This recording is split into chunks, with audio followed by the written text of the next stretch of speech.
tal? Bienvenidos a una edición más de Una Mirada, el programa de la Universidad Nacional y del CINAR S.A. Soy Maribel Quiroz Jara y hoy vamos a hablar de un tema país muy relevante, siempre relevante, que distingue a Costa Rica alrededor del mundo, y es sobre educación. Los retos que tenemos en materia educativa de cara al regreso a la presencialidad en los diferentes centros educativos del país, pues en el medio de esta pandemia causada por la COVID-19. Para hablar de este tema nos acompaña Isabel Román Vega, quien es la coordinadora del Estado de la Educación, un informe muy importante que se elabora en el marco del Consejo Nacional de Rectores. Muchas gracias, Isabel, de nuevo por estar con nosotros en Una Mirada, vos siempre tan colaboradora. Muchas gracias, Maribel, por la invitación y por invitarme a conversar sobre un tema tan relevante para el país. Claro que sí, porque la educación pues, es uno de los pilares fundamentales en Costa Rica. Se vio muy comprometida por todo lo que trajo la pandemia, ¿verdad? Y sin embargo también pues tenemos que al mismo tiempo pues la pandemia causada por la COVID-19 también desnudó una serie de retos y de problemas que ya veníamos enfrentando desde mucho antes de que llegara el SARS-CoV-2 a Costa Rica y al mundo. Ustedes, como Estado de la Educación, tienen ya muchos años de estarle llevando el pulso a la situación de la educación en Costa Rica. Sí, como bien dices, Maribel, tenemos que tener claro que, y eso es un poco lo que el último informe del Estado de la Educación planteó al país, que hoy estamos frente a una de las crisis educativas más profundas y graves que hemos tenido en los últimos 40 años en el país. Quizás la última crisis antes de esta fue en el siglo pasado, en la década de los 80, cuando perdimos toda una generación. Esta crisis que hoy tenemos, pues es una crisis que, como bien dices, es una crisis que acumula. Se han acumulado problemas que veníamos arrastrando, que no estaban resueltos. Por ejemplo, el tema de la conectividad, que cuando sobrevino la pandemia, pues el país no había resuelto este tema tan importante para desarrollar, como hemos visto, la educación a distancia, la educación remota, problemas de infraestructura que seguimos arrastrando, que hoy hacen que cuando volvamos ahora a la presencialidad, todavía tengamos estudiantes que no van a regresar del todo porque hay centros educativos con órdenes sanitarias, sin dejar de decir también que no es que no hemos hecho cosas importantes en infraestructura, se han construido colegios y escuelas nuevas, pero seguimos arrastrando esos viejos problemas que hacen que hoy 1 de cada 5 estudiantes no va a poder volver a clases porque ese centro educativo ha sido cerrado por el Ministerio de Salud. Y bueno, y los problemas también de aprendizajes y de conocimientos de los estudiantes que pues veníamos tratando de superar, pero que todavía arrastrábamos, y todo este conjunto de problemas pues se acumuló, ¿verdad? Se venían acumulando, viene la pandemia, además en un contexto donde desde el 2018 pues veníamos teniendo interrupciones de las clases por las huelgas que hubieron en el 2018-2019, y estas interrupciones se suma pues el 2020 justamente con la pandemia, y el 2021 nuevas interrupciones por todos los procesos que se han generado en este contexto tan complicado de salud, que ha hecho que la crisis en educación sea una crisis silenciosa, ¿verdad? Una suerte de crisis silenciosa. Así es. Porque bueno, todos hemos estado muy preocupados y ocupados por el tema sanitario, y por supuesto que había que darle un orden, una prioridad, pero ciertamente la educación ha sido golpeada. Se suma, digamos, a estas interrupciones, hemos dicho, el tema de los recortes en los aprendizajes, ¿verdad? Más de un 50% de los aprendizajes en español, en matemáticas, debido a la priorización que hubo que realizar. Y el tema de la conectividad, que no habíamos resuelto, pues nos generó una nueva forma de exclusión educativa en estudiantes que, aun cuando estaban matriculados, siguen matriculados en este periodo de educación a distancia, pues no pudieron conectarse porque no tenían la conectividad o todos los dispositivos suficientes, y pues eso ha restringido su derecho a la educación. Entonces, todos estos procesos que se juntaron y que han generado lo que nosotros hemos llamado un apagón educativo. Exacto.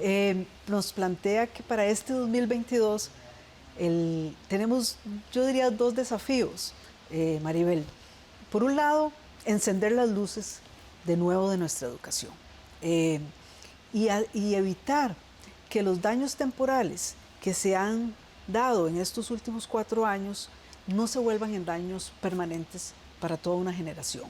La pandemia no es una situación exclusiva de Costa Rica, ¿verdad? Se dio en todo el mundo y en todo el mundo, por ejemplo en América Latina se calcula que haya un año de rezago para toda esta generación, ¿verdad? Ya hay un año de rezago.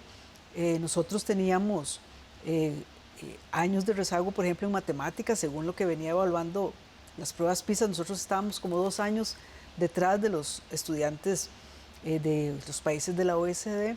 Entonces aquí hay un tema muy importante de esa recuperación y nivelación de los aprendizajes perdidos.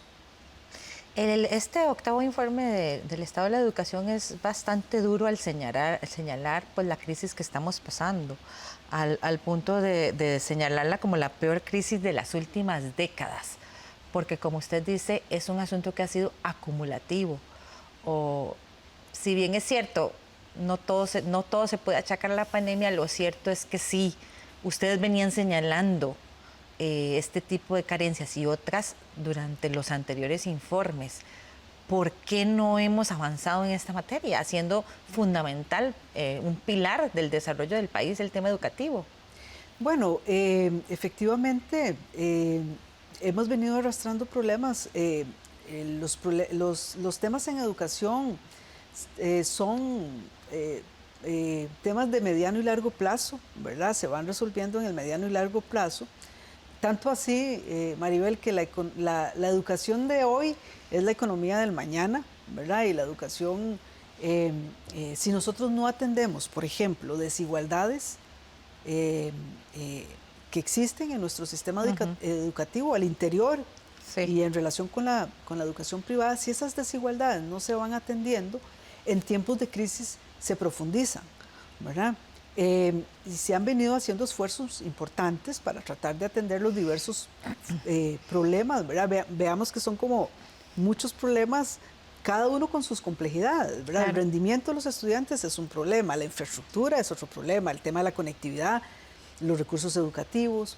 Entonces, por ejemplo, para el tema del rendimiento de los estudiantes se había venido haciendo una reforma curricular, ¿verdad? Cambios de los programas de estudio, pero bueno, todo esto lleva tiempo, que esas reformas sean pues asimiladas por los docentes, aplicadas en las aulas, ¿verdad? El aprovechamiento del tiempo en las aulas también es un tema importante sobre el cual pues se ha venido trabajando, pero no son problemas que se resuelven de la noche a la mañana, pero también efectivamente Costa Rica se ha rezagado, digamos, respecto a otros países en términos de avances más acelerados, ¿verdad? No es que hemos estado estáticos, pero el ritmo no ha sido pues el que necesitamos, ¿verdad? El que necesitamos. Recordemos que allá en el siglo pasado, pues cuando tuvimos una crisis muy fuerte, nos tomó casi 20 años recuperarnos. Cuando se nos cayó la inversión en educación, exacto, en los años 80, nos tomó 20 años recuperarnos. Y eso es justamente lo que ahora, y bueno, y veníamos de esa recuperación, ¿verdad? Y bueno, lamentablemente la pandemia nos cayó como un meteorito, pero ciertamente los problemas no son solo un problema de la pandemia, ¿verdad? O sea, hay problemas, sí, estructurales de funcionamiento del sistema, ¿verdad? Un sistema que nosotros hemos dicho funciona como de arriba hacia abajo, ¿verdad? Muy burocratizado, muy centralizado. Sí, muy vertical. Muy vertical, donde lo que tiene que estar en el centro, que es la relación docente-alumno y lo que ocurre en el centro educativo, no siempre es lo que está, digamos, poniéndose la principal atención, y eso es lo que tenemos, digamos, los desafíos que en este 2022 tenemos hacia adelante, ¿verdad? En primer lugar, regresar a la presencialidad un 100%. ¿Por qué? Bueno, porque es que tenemos estudiantes digamos, generaciones de estudiantes que no conocen la presencialidad, ¿verdad? Exacto. O sea, desde el 2018, un estudiante que entró a primer grado desde el 2018. O a maternal, digamos. O a maternal, no conoce la presencialidad. Sí. Y recordemos, Maribel, que la educación es un acto relacional, ¿verdad? Es ese vínculo docente-alumno cara a cara, ¿verdad? Donde la calidad de esa relación es muy importante para que el proceso, el acto educativo, el proceso del conocimiento tenga lugar, ¿verdad? Pasa mucho también por un tema emocional. Por ¿verdad? supuesto. Desarrollo de habilidades. Si yo no me siento bien, no me siento seguro con mis compañeros o con mi docente, es más difícil aprender, ¿verdad? Si yo no estoy recordemos que la escuela es un espacio no solamente para generar conocimiento, es un espacio para las relaciones sociales, claro, para estar seguros. Veamos cómo en la pandemia aumentó la violencia en los hogares. Bueno, la escuela es un lugar seguro, es un lugar que le da a los niños seguridad, que les permite construir su mundo con sus pares. Entonces, ahí hay toda una enorme riqueza que perdimos, ¿verdad? Con la educación a distancia, que sin embargo puede ser muy buena educación si están las condiciones adecuadas. ¿Y qué quiero decir eso? Si tenemos buena conectividad, si tenemos docentes preparados para trabajar en el medio virtual. Ese es el futuro, ¿verdad? El futuro es una educación híbrida, presencial y virtual. Pero mientras esas condiciones no estén, el 100% de la presencialidad es lo que sí. lo que y es que ustedes lo han señalado y los expertos y expertas también. Sí, o sea, usted puede tener una excelente educación virtual, pero eso igual no va a permitir que desarrolles esas destrezas, esas habilidades, ¿verdad? Y ese desarrollo psicosocial que necesitan niños, niñas y adolescentes. Al respecto, Una Mirada conversó con la académica del Centro de Investigación y Docencia en Educación de la Universidad Nacional, Vivian Carvajal, quien enumeró una serie de destrezas que niños, niñas y adolescentes deben reforzar al regresar a la presencialidad. Una de ellas es la comprensión de lectura.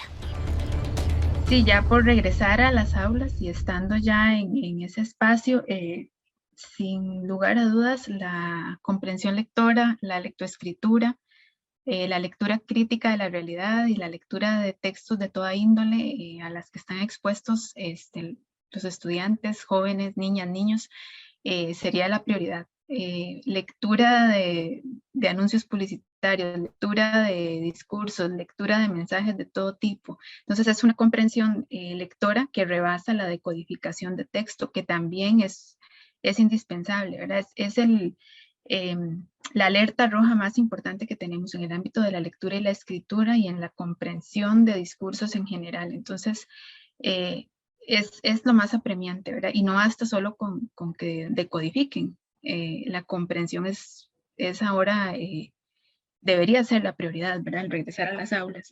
Es lo que más ha sufrido y lo que más ha sido golpeado, incluso antes de la pandemia, ¿verdad? No, tenemos estudiantes ya en secundaria que no saben realmente leer. Leen, pero no entienden lo que están leyendo, ¿verdad? Y tenemos también problemas de fluidez en la lectura en escolares ya en el segundo ciclo, ¿verdad? Entonces, hay problemas en los dos ámbitos, en la decodificación y sobre todo, y que es lo más alarmante, en la comprensión, ¿verdad? Porque sin esa posibilidad de comprender no solo el texto escrito, sino los discursos que nos rodean en general, pues estamos atendiendo una generación que es muy fácil de manipular, que es una generación que no va a acceder a espacios de participación ciudadana, que pueden ver vulnerados sus derechos y no van a saber cómo defenderlos, entre muchas otras habilidades que dependen de forma crítica de la lectura.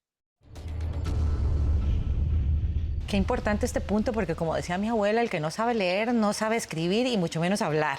Y son habilidades básicas de comunicación humana. Sí, el segundo gran desafío que tenemos para este regreso del 2022 son los planes de nivelación, ¿verdad? Y sí. Justamente los planes de nivelación lo que buscan es recuperar, digamos, y atender esas áreas más afectadas.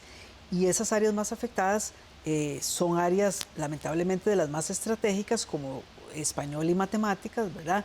Que tiene que ver con todo esto que señalaba la docente, porque estamos hablando, Maribel, de la pérdida de habilidades fundamentales para cualquier trayectoria educativa exitosa. Estamos hablando de los fundamentos, ¿verdad? La lectura y la escritura son fundamentales para cualquiera, para cualquier materia. Y bueno, y como ya sabemos, durante esa priorización que se hizo, los estudiantes recibieron apenas el 50% de lo que deberían haber recibido, y hoy tenemos niños en cuarto o quinto grado que no saben leer bien, ¿verdad? O no saben leer del todo, y eso va a aumentar lo que se ha denominado la pobreza de los aprendizajes, que son niños que a los 10 años no saben leer y comprender un texto, y como bien dice la docente, eso es muy, muy serio, porque significa que esos niños van a ir arrastrando esos problemas para la secundaria y luego a la universidad. Por supuesto. ¿Verdad? Y nos afecta la calidad del ciudadano que queremos tener, ese ciudadano crítico, analítico, que pide rendición de cuentas a sus gobernantes. ¿Verdad? Entonces, este es un área, este es un eje fundamental. Yo diría que hay como 3 grandes desafíos de estos planes de nivelación. Recuperar los aprendizajes perdidos, especialmente los fundamentos, y en eso es muy importante que los docentes evalúen qué sabe y qué no sabe un estudiante, ¿verdad? Si esos fundamentos no están, no va a poder seguir avanzando como se espera. Entonces es muy importante la evaluación, esa evaluación que el docente hace, y sentar esas bases, ¿verdad? Aunque nos tome tiempo, hay que sentar esas bases, porque sin esas bases no vamos a ir a ningún lado.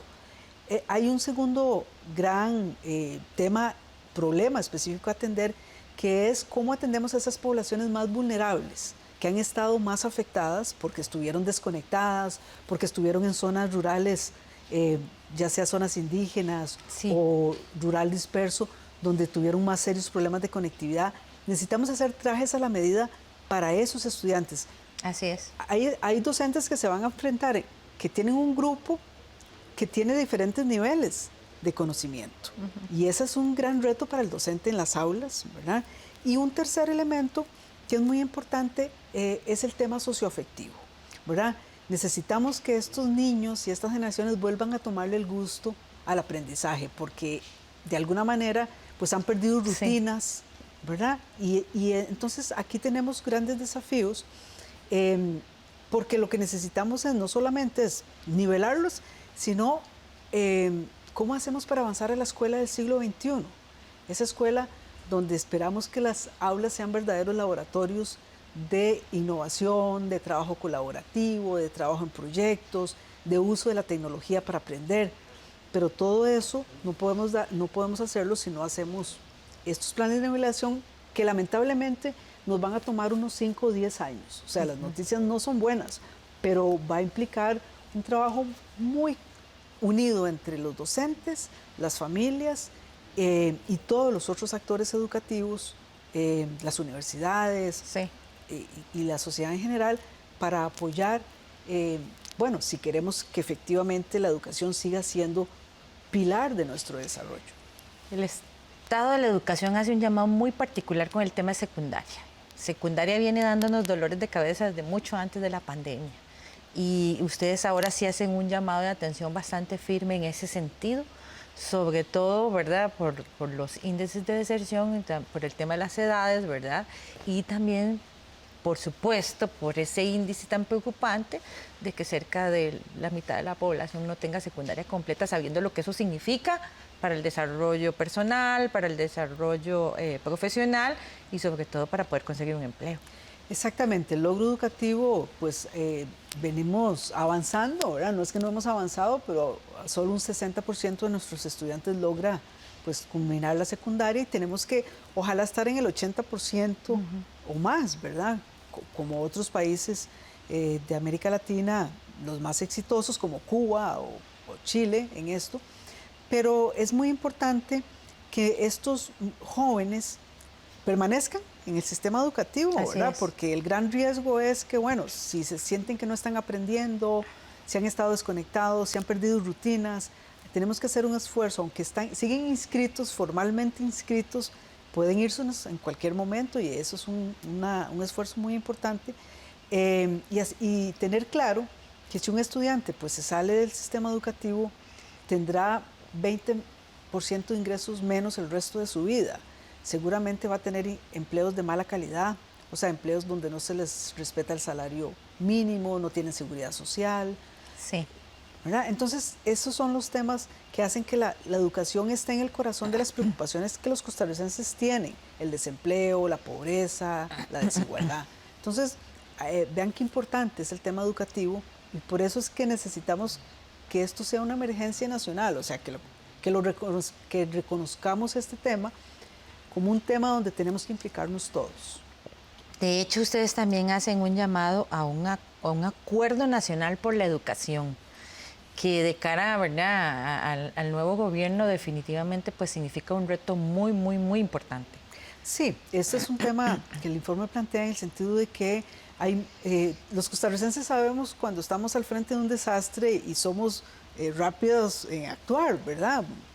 Veámoslo cuando ocurre un evento natural, o sea, todos sumamos los esfuerzos para salir adelante. Bueno, en el tema educativo todos los actores tienen que sumar, ¿verdad? Cada actor tiene que asumir su responsabilidad histórica, ¿verdad? Desde las comunidades, desde las empresas, desde las universidades, desde las municipalidades, las organizaciones de sociedad civil, en general todos los actores tienen que sumar los esfuerzos y cada uno tiene que hacerlo, digamos, ojalá orientado por las autoridades gubernamentales que vamos a tener pues después del 1 de mayo, de mayo, ¿verdad? Que vamos a tener Y aquí lo importante, Maribel, es que las nuevas autoridades no lleguen a improvisar. Problemas que están muy estudiados.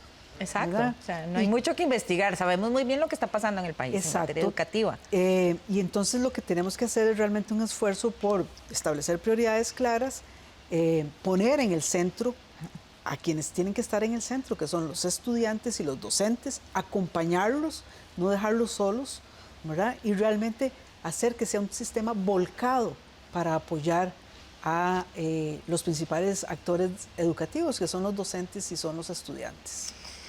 Otro grupo de población que también podría empezar a preocupar, el tema universitario.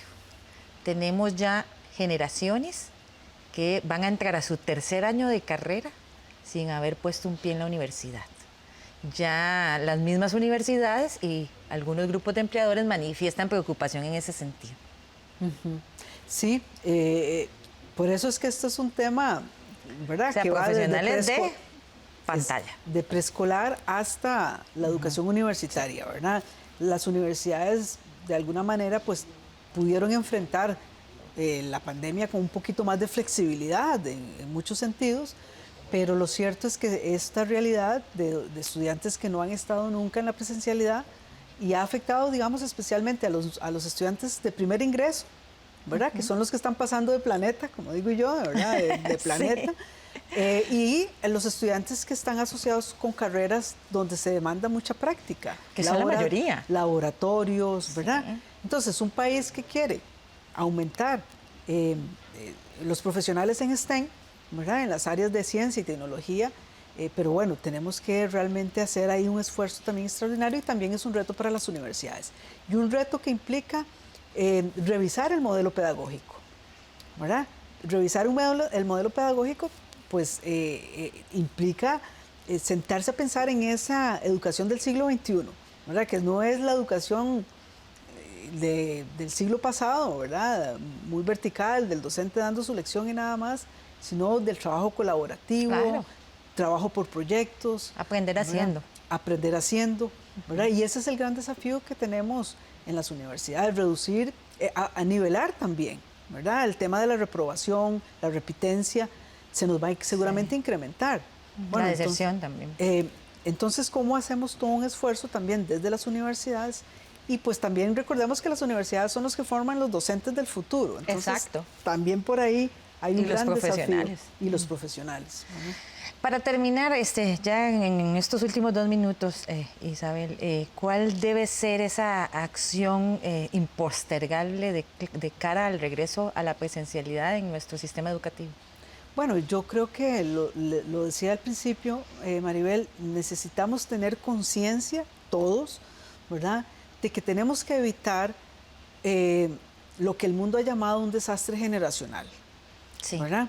O sea, aquí tenemos una gran responsabilidad de que trabajar con la conciencia de que cada uno puede poner su granito de arena para lograr que los daños temporales que se han generado por los distintos eventos no se conviertan en daños permanentes y vayan a afectar a estas generaciones. ¿Por qué?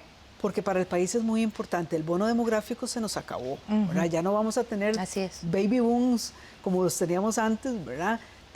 Cada vez estas generaciones son más pequeñas son esas generaciones sobre las cuales van a llevar sobre sus hombros el peso de nuestro desarrollo humano y económico. Entonces, más nos vale a todos preocuparnos, ¿verdad? Y ocuparnos y no trabajar solos, trabajar de manera colaborativa y ojalá en un contexto que lamentablemente fiscal muy restrictivo, ¿verdad? Que también pone un cuesta arriba, ¿verdad? Porque cada vez se ha venido reduciendo la inversión en educación y eso no es una buena noticia para el país.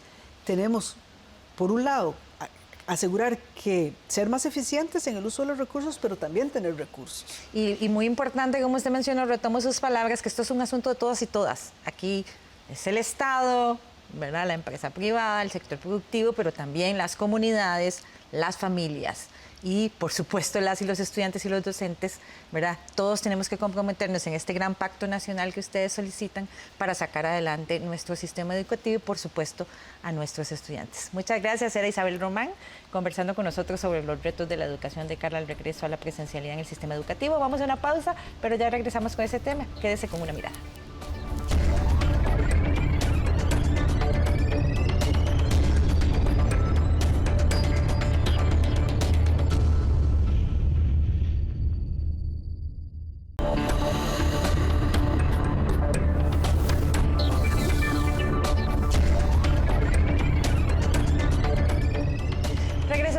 Una Mirada al programa de la Universidad Nacional y del CINAR S.A. Hoy con el tema de los retos que como país tenemos de cara al regreso a la presencialidad en nuestros centros educativos.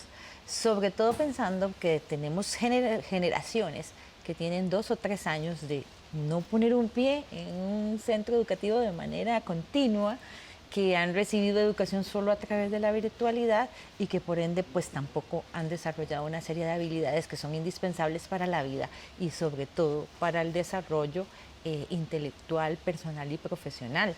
Para hablar de este tema nos acompaña en esta oportunidad Pablo Chavarri Chávez, quien es académico del INA de la Universidad Nacional. Gracias, Pablo, por estar de nuevo con nosotros. Siempre un gusto contar con tus consejos en Una Mirada. Muchas gracias por el espacio. Como veíamos en el bloque anterior, el país se enfrenta a una situación verdaderamente crítica, así lo ha calificado pues, el estado de la educación. Ellos hacen un llamado urgente a un acuerdo país para sacar adelante nuestro sistema educativo, tanto por las carencias o los problemas que ya traíamos desde antes de la pandemia, como por aquellos que se profundizaron en estos ya 2 años y entrando al 3er año de que, ¿verdad? Todo cambió y que en el tema educativo pues prácticamente todo se trasladó a la virtualidad y esto pues ha significado una serie de consecuencias para esas generaciones que venían ingresando a los diferentes niveles del sistema educativo. Así es, nuestro sistema educativo se encuentra en una crisis que tiene diferentes facetas. Tiene que ver con lo que se ha denominado el apagón educativo, pero también tiene que ver con una crisis estructural muy anterior a la pandemia, que es la crisis de la desigualdad o de la brecha entre los grupos que tienen acceso a una educación de mejor calidad y también a un conjunto de bienes y servicios, a un conjunto de capitales, como se les ha llamado, de tipo social, material y cultural, que hay abundante investigación que demuestra que influyen muy potentemente en los resultados de las personas. Creo que en educación aplica mucho esta idea de que yo soy yo y mis circunstancias, donde aquella idea de que el que quiere puede no es tan cierta, porque si yo soy yo y mis circunstancias, entonces se deben tomar en cuenta esas condiciones tan diferentes que tienen unos y otros estudiantes en sus hogares, en sus comunidades, en sus centros educativos. Yo puedo tener la mejor voluntad para aprender, pero si llego a un aula donde no tengo un docente preparado, más bien posiblemente me va a desorientar, me va a dar información equivocada o desactualizada, o no va a saber cosas que debería saber. Por ejemplo, en la materia del español en primaria, cerca de la mitad de las y los docentes consideran no estar preparados para facilitar esos programas educativos. Y en mi opinión, nuestro sistema educativo, aunque cueste asimilarlo, no se ha enfocado realmente en lo más importante, que es el aprendizaje. Porque si vemos nuestras pruebas estandarizadas y nuestros sistemas de evaluación, tienen un enfoque más orientado al control curricular de carácter memorístico, no a la comprensión, no al aprendizaje. Y esto implica que un área de reforma urgente tiene que ver de forma medular con la evaluación, en el sentido de qué es lo que hace la evaluación, para qué sirve la evaluación educativa, porque se la ha entendido más como para saber quién pasa y quién no, pero ¿quién nos dice que eso significa que los que pasan están mejor preparados que los que no, o que estos sí saben y aquellos no, o que esto que saben, esto que los otros no, es lo que los califica realmente para otras áreas u otros niveles de educación? Y esto no puede seguir así. Nosotros necesitamos un nuevo sistema evaluativo orientado a calificar y analizar lo que los estudiantes aprenden y poder dar informes al estudiante, al docente, a los directores, donde no digamos como ocurría en el pasado, ¿verdad? Cuando se pasaba la famosa curva y se decía, bueno, ¿cuántos pasaron y cuántos no? ¿Verdad? Cuando se entregaban aquellos informes de las antiguas pruebas de bachillerato. Pero, ¿qué me dice a mí ese puntaje? O sea, ¿cuánto están realmente aprendiendo y qué están aprendiendo los estudiantes? Esta es una información fundamental. ¿Por qué? Porque si cuando a mí me evalúan más allá de una nota en una determinada escala, me dicen cuáles son mis fortalezas y mis oportunidades de mejora, me están dando no solamente un puntaje, sino que me están diciendo cuáles son las áreas donde yo debería poner más énfasis para poder aprender más, para mejorar. Es decir, me estarían ayudando a señalar oportunidades que sin una buena evaluación difícilmente me daría cuenta de que están ahí cerca, pero que debo hacer ciertas correcciones o ciertas modificaciones para poder llegar a ellas. Si logramos una transformación en nuestro modelo evaluativo, nuestro sistema educativo puede dar pasos hacia una transformación significativa.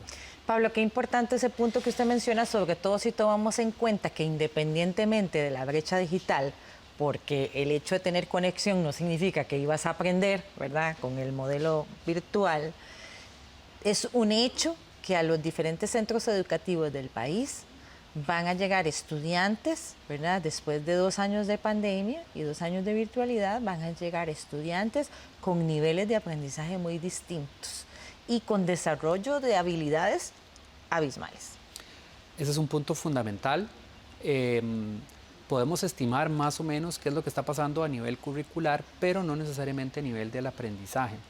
Entonces, es por ejemplo una lástima lo que ha pasado con las pruebas FARO y ver o escuchar en medio de la campaña que pareciera ser el lugar común quitarlas porque hay que quitarlas, sin analizar la información que nos brindan, me parece a mí una grave equivocación.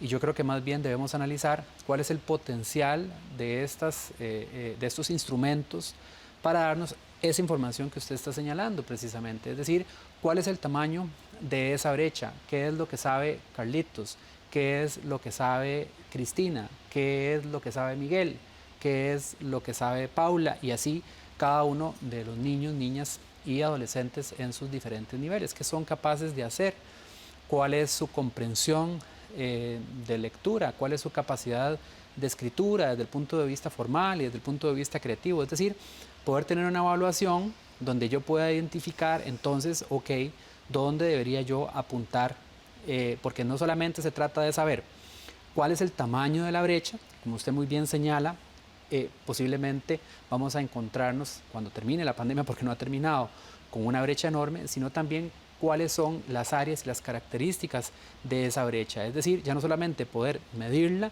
sino poder cualificarla en el sentido de decir cuáles son esas áreas donde hay más vacíos y cuáles son esas habilidades fundamentales para ir haciendo esa construcción de escaleras, ¿verdad? Como algo parecido como a, digamos, si yo tengo que llegar a una altura muy elevada y que brincando no voy a llegar, pues entonces yo ocupo construir escalones. Bueno, ¿cuántos escalones ocupamos para que nuestros chicos puedan llegar al siguiente nivel, puedan agarrarse y seguir avanzando?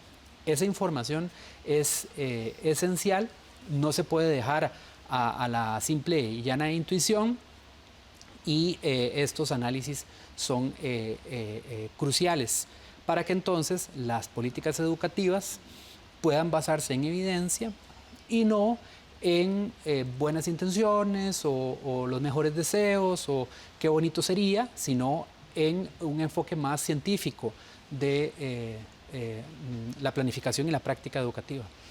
Estas diferencias que usted menciona pueden ser llegar a ser realmente preocupantes en el tema de las regiones y también en los segmentos más vulnerables del país, los que tienen menos acceso a todo. Sin duda, precisamente hace poco tuvimos un conversatorio, precisamente al tenor de algunas investigaciones que hemos hecho, donde hemos venido analizando, por ejemplo, el tema del desarrollo de las habilidades cognitivas relativas a la condición socioeconómica de las personas. Y hemos encontrado que tanto en habilidades, digamos, cognitivas como en habilidades socioemocionales, hay carencias importantes en las personas que vienen de los entornos con más carencias. ¿Qué es lo que ocurre? Bueno, por ejemplo, una habilidad esencial para tener éxito a nivel educativo, pero también en cualquier proyecto que requiere postergar recompensas, es la capacidad de autocontrol.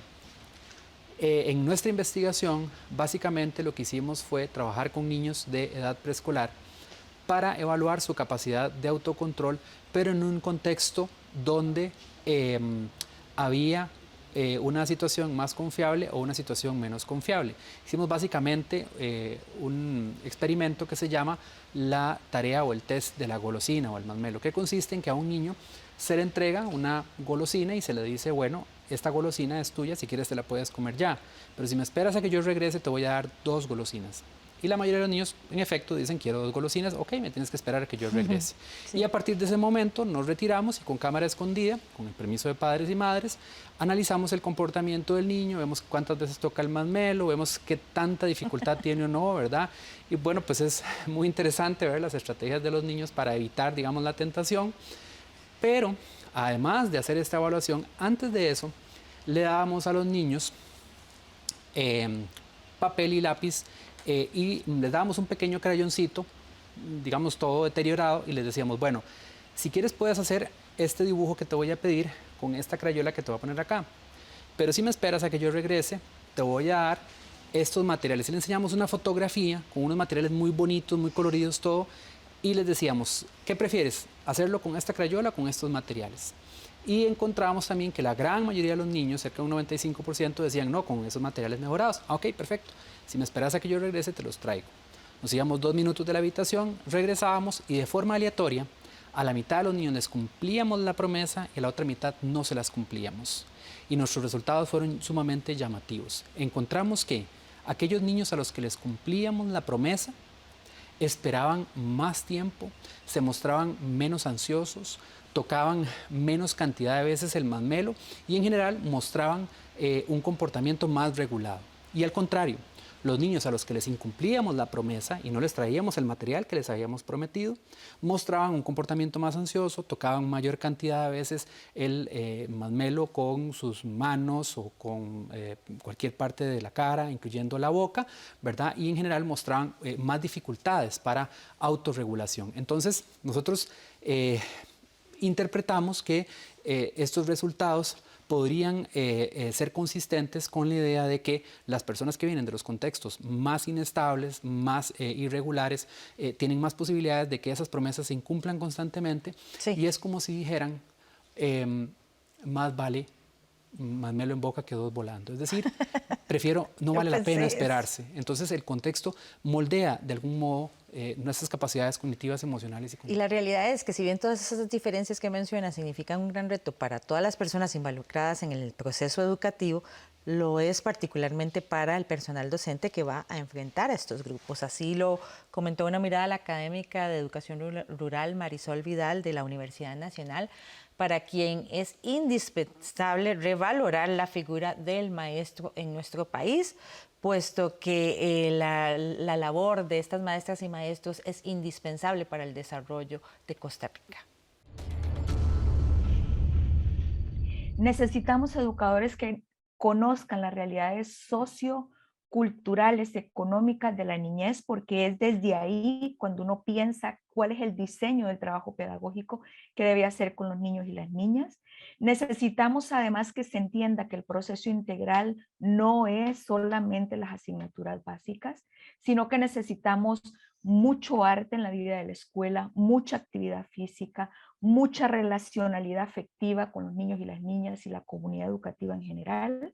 Y de eso los maestros, porque los he visto aún en plena pandemia que estuvimos trabajando por allá en Zarcero, su resiliencia, su capacidad y su entrega, ¿verdad? Entonces, todos los demás que estamos fuera de ese escenario íntimo que es el aula, necesitamos respetar a esa persona que está en el aula, alentarla, acompañarla, animarla. Necesitamos que sientan que el país los mira con mucho amor, con mucho respeto, porque una persona, un profesional que se sienta así, dará lo mejor de sí para los niños y las niñas y para las comunidades educativas.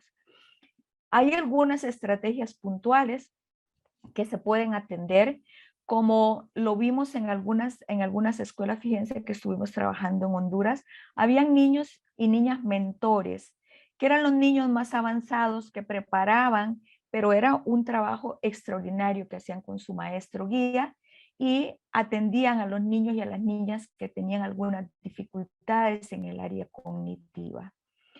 Tenían invitados artistas del pueblo que venían a animar la vida de la escuela, pero además romper la frontera de la escuela. Necesitamos activar la actividad física de nuestros niños y niñas, y eso necesariamente nos lleva en el mundo rural a ir a los potreros, ir a la quebrada, ir al bosque, ir al reservorio de agua. Es decir, necesitamos una escuela que rompa la frontera tradicional en la cual ha trabajado, porque es así como vamos a lograr que nuestros niños y niñas sientan ilusión por venir a la escuela.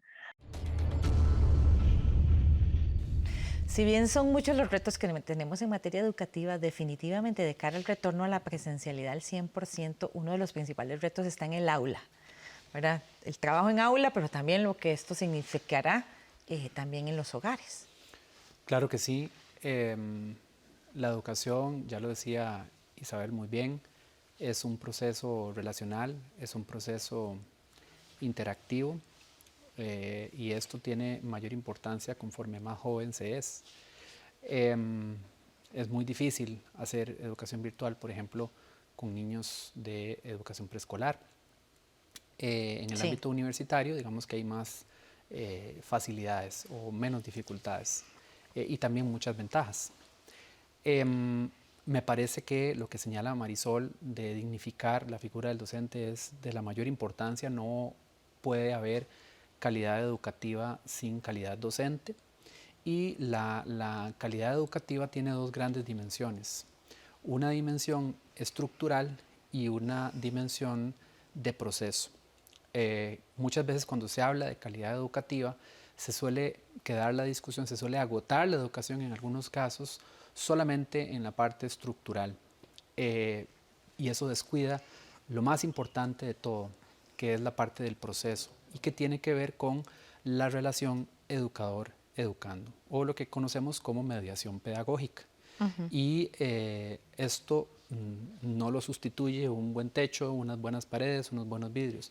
Esas son condiciones que ayudan, la temperatura adecuada, la iluminación, la oxigenación, por supuesto, que son elementos muy importantes, pero eso no sustituye a un buen docente, un docente que apoya emocionalmente al niño, que crea un entorno apropiado, que maneja los contenidos y sabe cómo traducirlos, cómo mediarlos, sabe cómo no solamente dar, sino también sacar, es decir, extraer desde la imaginación, la creatividad, la innovación, el pensamiento, el razonamiento, la toma de decisiones del niño y de la niña, lo mejor de esa persona, ¿verdad? Es decir, estamos hablando entonces que la educación tiene estos dos procesos de dar y recibir.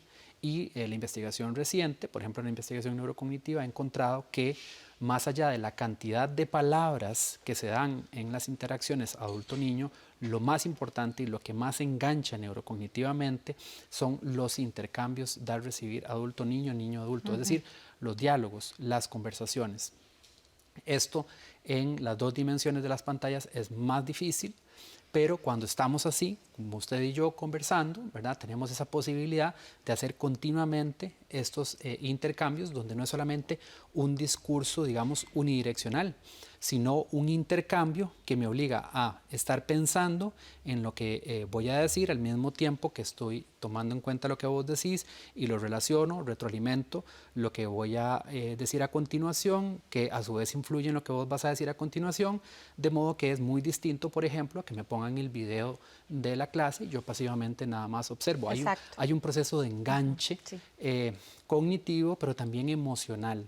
Y el docente tiene que tener, dentro de otras cualidades, una gran capacidad de algo que a veces es poco valorado, que es la capacidad de escuchar, de interpretar y tomar de lo que dice ese niño o ese joven y a partir de ahí construir sin perder el hilo y el norte de sus objetivos, sus contenidos y sus metas pedagógicas.